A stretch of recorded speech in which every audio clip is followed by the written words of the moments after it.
कार्तिक मास व्रत कथा महात्म्य तीसरा अध्याय 3।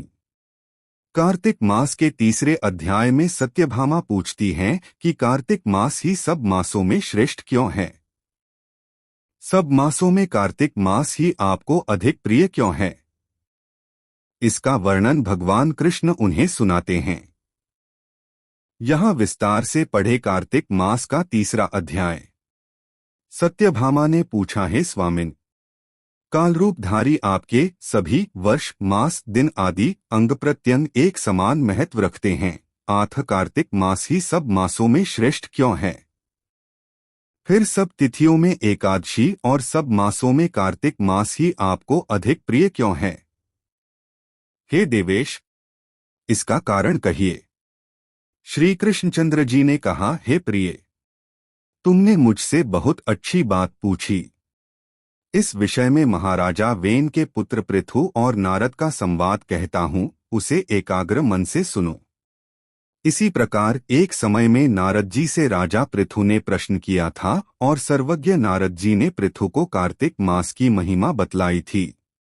नारद जी ने कहा, हे राजन, बहुत दिन पहले समुद्र का शंखासुर नामक अत्यंत शक्तिशाली और पराक्रमी एक राक्षस पुत्र तीनों लोकों को मंथ डालने जीत लेने में समर्थ हुआ। उस शंखासुर ने स्वर्गलोक में रहने वाले देवताओं को जीतकर और इंद्रादि दशों लोकपालों के अधिकारों को छीन लिया। उससे डरकर समस्त देवगण सुमेरु स्वर्ण पर्वत की कंदराओं में अपनी स्त्री तथा कुटुंब के साथ उसका अवरोध करते हुए बहुत दिनों तक छिपे रहे। जब सब देवगण सुमेरु पर्वत की कंदराओं में आसन जमाकर निश्चिंत होकर रहने लगे, तब वह राक्षस सोचने लगा कि यद्यपि मैंने सब देवताओं को जीत लिया है और इनका अधिकार छीन लिया है, तो भी ये लोग बलवान ही ज्ञात होते हैं, आथ अब हमको क्या करना चाहिए। आज मुझे ज्ञात हुआ है कि ये सब देवता वेद मंत्रों से बलवान हो रहे हैं, उनके वेदों को हर लेने से ये स्वतः बलहीन हो जाएंगे। नारद जी ने कहा, ऐसा मानकर शंखासुर विष्णु भगवान को सोते देख सत्यलोक से स्वयं उत्पन्न समस्त वेदों को चुरा लाया। जिस समय वह वेदों को चुरा रहा था, उसी समय बीजों के साथ यज्ञ मंत्र उसके डर से जल में छिप गए। शंखासुर भी वेद मंत्रों और बीज मंत्रों को खोजता हुआ समुद्र के भीतर घूमने लगा, किंतु वह राक्षस उन वेद मंत्रों को एक स्थान पर कहीं भी नहीं पा सका।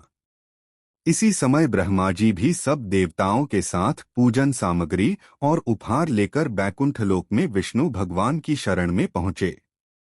श्री विष्णु भगवान को प्रगाढ़ निद्रा से जगाने के लिए गाने बजाने तथा धूप गंधादिकों से बारंबार उनका पूजन करने लगे। उन लोगों की इस आराधना से प्रसन्न होकर विष्णु भगवान जाग उठे। उस समय देवताओं ने हजारों सूर्य के तेज सदृश देदीप्यमान विष्णु भगवान को देखा। तत्पश्चात देवताओं ने विविध सामग्री द्वारा षोडशोपचार से विष्णु भगवान का पूजन करके पृथ्वी पर दंडवत किया। तब विष्णु भगवान ने उनसे कहा, हम आप लोगों के इस कीर्तन तथा मंगलगान से प्रसन्न हैं। आप लोग अपना अभीष्ट वर मांगे, मैं सहर्ष दूंगा। कार्तिक शुक्ल पक्ष की एकादशी पर्यंत प्रातःकाल में जो सज्जन आप लोगों के समान कीर्तन और मंगल करेंगे, वे हमारे अति प्रिय होंगे और शरीर त्याग करने पर बैकुंठ में आएंगे।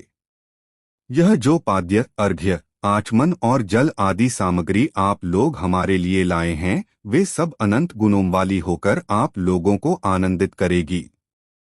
जो शंखासुर सब वेदों को चुरा ले गया है, वे सब समुद्र में हैं। मैं उस सागर के दुष्ट पुत्र को मारकर ले आता हूँ। आज से मंत्र बीज और यज्ञों के साथ चारों वेद प्रतिवर्ष कार्तिक मास में जल में विश्राम किया करेंगे। अब मैं मत्स्य का रूप धारण करके समुद्र में जाता हूँ और आप लोग भी सब ऋषियों को लेकर हमारे साथ आवें। इस लोक के जो प्राणी कार्तिक में नित्य प्रातःकाल में स्नान करेंगे, वे यज्ञांत में अवभृत स्नान के पुण्यफल के भागी होंगे। जो कार्तिक में स्नान और व्रत किया करेंगे, हे इंद्र, उनको तुम मेरे लोक में पहुंचा दिया करो। हे देवेंद्र, मेरी आज्ञा से उन प्राणियों को सब आपत्तियों से बचाते रहना। हे वरुण, तुम उन्हें पुत्र पौत्रादि संतान देते रहना। हे धनाधिप कुबेर, मेरी आज्ञानुसार तुम उनका धनधान्य बढ़ाते रहना, क्योंकि इस प्रकार का आचरण करने वाला प्राणी हमारा रूप धारण करके जीवन मुक्त हो जाया करता है। जन्म से लेकर मरण पर्यंत विधिपूर्वक जिसने यह उत्तम व्रत कर लिया है, वह आप लोगों का भी पूजनीय है। आप लोगों ने मुझे कार्तिक शुक्ल एकादशी तिथि को जगाया है, इसी से यह एकादशी मान्य है और हमको बड़ी प्रिय है। हे देवता लोगों, ये दोनों व्रत विधिपूर्वक करने से प्राणी मेरे समीप पहुँचते। इस प्रकार का न कोई तीर्थ, न कोई व्रत और न कोई यज्ञ ही है जो स्वर्ग दे सके।